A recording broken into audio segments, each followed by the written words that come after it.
Our lectionary is based on presents the readings that we will use in our services, and it's divided into 3 years, covering the Gospels, Matthew, Mark, and Luke by year. We are now in year B, so we are using Mark. Since Mark is a shorter gospel, we also have the opportunity to hear from the Gospel of John as well. Mark, as a gospel writer, is often referred to as a telegram or from a war zone. Everything has to be immediate. Everything has to be sort of, here we go. Mark uses the word immediately a lot. And our gospel translators have tried to not use that word as much, so a lot of times we hear "and soon" or "just then," or but it seems to be immediate, if you will.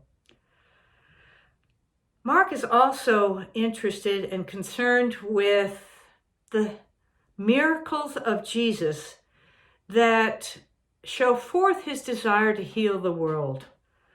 In the Gospel of Mark, there are 18 miracles that are presented.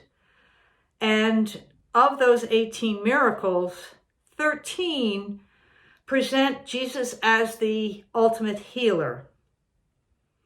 In those healing miracles that Jesus performed, a lot of them have to do with what we now call exorcisms, or the banishment of unclean spirits. The unclean spirits may be personified in what we would call the devil or the evil one. For Mark, they were more about how Jesus desired a wholeness, a healing, a presence of drawing toward God. The unclean spirit in our Gospel of Mark recognized in Jesus the strong power to pull people toward God and God's wholeness and the loving presence. And because in ourselves, we have this sort of dichotomy. I often refer to it as sort of the polarity in our lives, that God, with the ultimate power, pulls us, all of us, the whole world, toward a loving presence, toward being whole, toward being kind, toward being the people that God intended us to be. But we also have another power, if you will, but not as strong as God's, but this other power that pulls us away, reverses the polarity in our lives, and pulls us toward another sense, another being, another away from God, that creates in us in essence, makes us the people that God doesn't want us to be.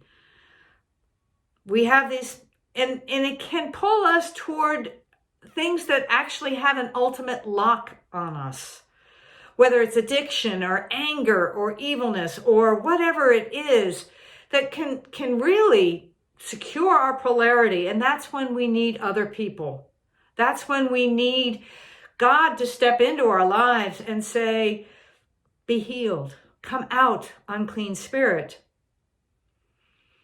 Each of us has that sense of healingness and sense of we are responsible for each other, to call each other out and say, you are not being the best person. You are whatever. You need to turn, to call and to face each other's sort of polarity, if you will, to help each one of us. That's why we have a church.